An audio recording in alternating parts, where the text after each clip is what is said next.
the nomination with former federal prosecutor for the Middle District of Georgia, Michael Moore, who was appointed by President Obama. Live for us, Michael is in Atlanta today, and I feel like I've spoken to you 3 times over the last day. It's because I practically have. We have talked a lot. Yeah, it's good to see you this morning. So when you're talking about Neil Gorsuch as a judge, it doesn't seem like anyone is questioning the strength of his legal mind. No, I think that's right. I don't think there's any real question that he's qualified from an academic background. I think that some of his opinions are certainly well written.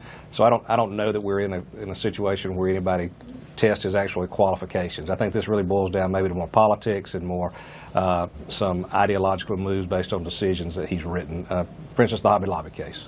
Tell us a little bit about his philosophy, his consistent conservatism on social issues. You know, it's said that he really does fit in the Scalia mold. He's an ardent textualist. In other words, he believes that words matter. He believes that the meaning of the words matter and that they are there for a purpose. I will say this, and I found this interesting as I was sort of considering his nomination. Back in his confirmation hearing for the circuit in 2006, this would have been in the summer of 2006, Senator Graham asked him, how do you fit in sort of with judicial philosophy? And Judge Gorsuch came out and said, look, I really don't want to be pigeonholed. And I think that that's a mistake people make by pigeonholing themselves in one place or another. And when they do that, they miss the gray areas of the law. And gave a little bit of a warning that people can be different and people can change maybe than what we originally think they will be. So I think it's clear he's going to be a conservative vote. I think you can look at his writings in the area of assisted suicide and see that he has views about sanctity of life. I think you can look at his decision that he wrote the concurrence in Hobby Lobby and see that he's going to give a lot of religious preference in his decisions. But again, I go back to 2006 where he says, don't pigeonhole people, be careful because they can change a little bit, and certainly we've seen that in the court in the past with people like Justice Souter. Now, Michael, I suppose where you stand on the politics of this depends on where you sit, on which side of the aisle you sit on, because as you were saying, no one can question the legal thinking and the quality of the mind of Neil Gorsuch.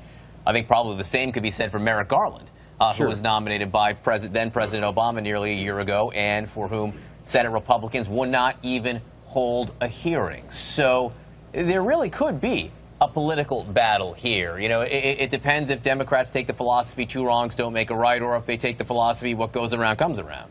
Well, and I think that's a good point. I think the Democrats need to be careful, and they may get too smart by half and overstep. I don't think there's any question that Judge Garland was mistreated. I think he was treated poorly. I think he deserved at least a vote. I believe that when you saw that senators would not even meet with him on Capitol Hill, he'd been nominated by the president. I think that he was mistreated and treated poorly. However, I think that using the Gorsuch nomination as a way to just get back for how Merrick Garland was treated may be a mistake. If, in fact, we push the Senate Republicans to invoke the nuclear option, we're stuck with that. And that means that the bar is lowered probably from now on when we look at other Supreme Court nominees. So I hope the Democrats, and I think what they'll be thinking about is not just the Gorsuch nomination, but what's likely to happen down the road and what happens with the next seat that becomes available on the court. That's a really good point, because, Judge Gorsuch, he clerked for Anthony Kennedy, and could it be, I don't know, maybe a green light for Gorsuch? Maybe we're talking about Kennedy retirement down the road. Maybe there will be other picks here for this president soon. Well, I do think that's insightful when you say that, because that's something the Democrats need to think about. Gorsuch will be really the first former clerk to come back and sit on the court there actively, and he was a clerk for White and Kennedy. Kennedy may see this as a time to say, look, I've done my time. I'm comfortable with the replacement or with the court as the makeup is now, because he was fond of Gorsuch by all accounts, and I think it could in fact give a little bit of a green light or make him feel better about retiring.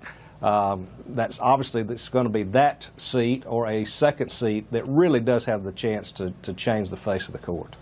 Michael Moore, great to see you again this morning. Appreciate your time and your insights, sir. Glad to be with you. Thanks so much. All right, days of follow.